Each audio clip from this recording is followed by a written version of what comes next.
Hi hello வணக்கம் and welcome to all in the cinematic world. புதுசாக நம்ம சேனலை பார்க்குறீங்கன்னா லைக் அண்ட் சப்ஸ்கிரைப் பண்ணி சேனலை சப்போர்ட் பண்ணுங்கள். அண்ட் நிறைய இன்ட்ரெஸ்டிங்கான விஷயங்கள் வீடியோவில் இருக்குது. ஸோ வீடியோவை ஸ்கிப் பண்ணாமல் பாருங்கள். இப்போ வாங்க வீடியோக்குள்ளே போகலாம்.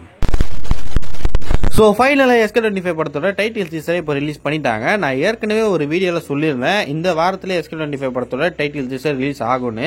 அதே மாதிரி ரிலீஸும் ஆகிடுச்சு. நீங்க எல்லாருமே அந்த டைட்டில் டீசரை பார்த்துருப்பீங்க. சரி, இந்த SK25 படத்தோட டைட்டில் என்ன வச்சிருக்காங்கன்னா, பராசக்தின்ற டைட்டில் தான் ஃபைனலைஸ் பண்ணி படத்தோட டைட்டில வச்சிருக்காங்க. இந்த பராசக்தின்ற டைட்டில் நம்ம எல்லாருமே ஏற்கனவே கேள்விப்பட்ட ஒரு டைட்டில் தாங்க இருக்கு.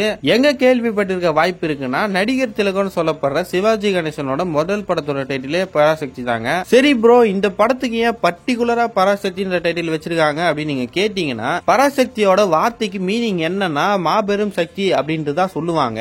இந்த பராசக்தி படத்தோட கதை என்னவா இருக்கும்னா, இந்தி திணிப்புக்கு எதிராக நடக்கிற போராட்டத்தை மையமா வச்சுதான் இருக்க போகுதுங்க.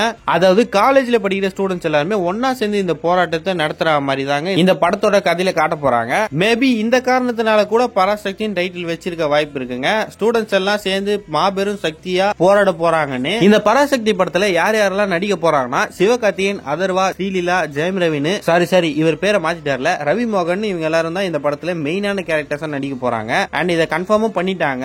அண்ட் டீசர்லயும் காட்டிட்டாங்க எந்தெந்த கேரக்டர்ஸ் படத்துல எப்படி இருக்க போகுது அப்படின்ட்டு. அதர்வாவை பொறுத்த வரைக்கும் இந்த பராசக்தி படத்துல ஒரு காலேஜ் ஸ்டூடெண்டா தான் நடிக்க போறாரு. அண்ட் ஸ்ரீலீலாவை எடுத்துக்கிட்டோம்னா, அவங்க அதர்வாக்கு ஹெல்ப் பண்ற மாதிரி தான் காட்டுறாங்க. அதாவது ஸ்ரீலீலா கார் ஓட்டிட்டு வந்து அதர்வாவை கூட்டிட்டு போற மாதிரி காட்டுறாங்க இந்த டீசர்ல. ஸ்ரீலீலாவும் அதர்வாவும் லவர்ஸா கூட இருக்க வாய்ப்பு இருக்கு இந்த படத்துல. ஸ்ரீலீலாவோட கேரக்டர் இந்த படத்துல எப்படி இருக்கும்னா, அவங்க ஒரு பணக்கார ஃபேமிலியை சேர்ந்தவங்க தான் இருப்பாங்க. எப்படி ப்ரோ சொல்றீங்க நீங்க கேட்டீங்கன்னா, அவங்களோட அப்பியரன்ஸ் நீங்களே கொஞ்சம் நோட்டீஸ் பண்ணி பாருங்க. அவங்கள பார்த்த உடனே பணக்கார ஃபீல் உங்களுக்கே வரும். அண்ட் அது மட்டும் இல்லாம ஸ்ரீலீலா அதர்வா கிட்ட தெலுங்குல பேசுற மாதிரியும் காட்டியிருப்பாங்க. ஒருவேளை இப்படி இருக்கலாங்க, ரியல் லைஃப்ல ஸ்ரீலீலா தெலுங்குக்காரங்க தான். மேபி அதனால கூட அவங்க தெலுங்குல பேசிருக்கலாம். அண்ட் இதுக்கு முன்னாடி ஸ்ரீலீலா கேரக்டர்ல நஸ்ரியா தான் நடிக்க வேண்டியதா இருந்தது. அவங்க நடிச்சிருந்தா மேபி மலையாளத்துல பேசிருக்க கூட வாய்ப்பு இருக்கு. அப்படி இல்லனா அந்த கேரக்டரை தெலுங்கு பொண்ணு கேரக்டரா தான் டிசைன் பண்ணிருக்க வாய்ப்பு இருக்குங்க. இதுக்கான காரணம் இது ரெண்டுத்துல எதனா ஒன்னாதான் இருக்கும்னு நினைக்கிறேன். சிவகார்த்திகேயனோட கேரக்டரை பொறுத்த வரைக்கும் அவரோட கேரக்டர் எப்படி இருக்கும்னா, அவரும் இந்த படத்துல ஒரு காலேஜ் ஸ்டூடெண்டா தான் இருக்காரு. காலேஜ் ஸ்டூடெண்ட் எல்லாம் சேர்ந்து நடத்துற போராட்டத்துக்கு தலைவரா இருக்க மாதிரி காட்டுறாங்க. சூரரை போற்று படத்துல நம்ம சூர்யாவுக்கு நெடுமாறன் ராஜாங்கம் அப்படின்ற தரமான பவர்ஃபுல்லான ஒரு பேரை வச்சிருந்தாங்க.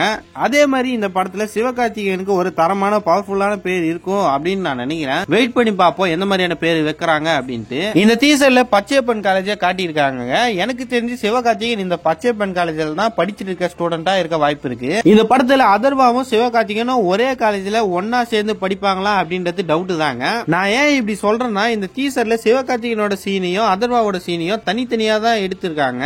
சிவகார்த்திகேயன் வந்து காலேஜ்ல இருந்து போராடுற மாதிரி தான் காட்டுறாங்க. அண்ட் அதர்வா வந்து காலேஜ் ஹாஸ்டல்ல இருந்து ஓடி வர மாதிரி காட்டுறாங்க.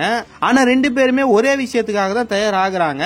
அதாவது நடக்க போற போராட்டத்துக்காக தயாராகிறாங்க. ஹாக்கி ஸ்டிக்ஸ் எல்லாத்தையும் எடுத்துக்கிட்டு. ரவி மோகனோட கேரக்டரை பொறுத்த வரைக்கும் இந்த படத்துல அவர் வில்லன் கேரக்டர்ல தான் நடிக்க போறாருங்க. ஆனா எந்த மாதிரியான வில்லன் கேரக்டர்ல நடிக்க போறாருன்னு சரியா தெரியலங்க. ஆனா கண்டிப்பா சிவகார்த்திகேயனுக்கும் ஜெயம் ரவிக்கும், இந்த ஜெயம் ரவின்ற பேரை வேற விட முடியலங்க, சிவகார்த்திகேயனுக்கும் ரவி மோகனுக்கும் மிகப்பெரிய ஃபேஸ் ஆஃப் கண்டிப்பா இந்த படத்துல இருக்குங்க. அண்ட் இன்னொரு கோஇன்சிடென்ஸும் நடந்துச்சுங்க. சிவகார்த்திகேயனோட 25வது படத்துக்கு தமிழ்லயும் தெலுங்குலயும் பராசக்தி டைட்டில் வச்சிருக்காங்க. அதே மாதிரி விஜய் ஆண்டனியோட 25வது படத்துக்கு தமிழ்ல சக்தி திருமகன் அப்படின்ற டைட்டில் வச்சிருக்காங்க. ஆனா தெலுங்கு ஹிந்தில எல்லாம் பராசக்தி டைட்டில் வச்சிருக்காங்க. அதனால இந்த பராசக்தி டைட்டிலுக்கு ஒரு பெரிய பிரச்சனையா ஓடிக்கிட்டு இருக்கு. யார் இந்த டைட்டில தக்க வச்சுப்பாங்க அப்படின்ட்டு.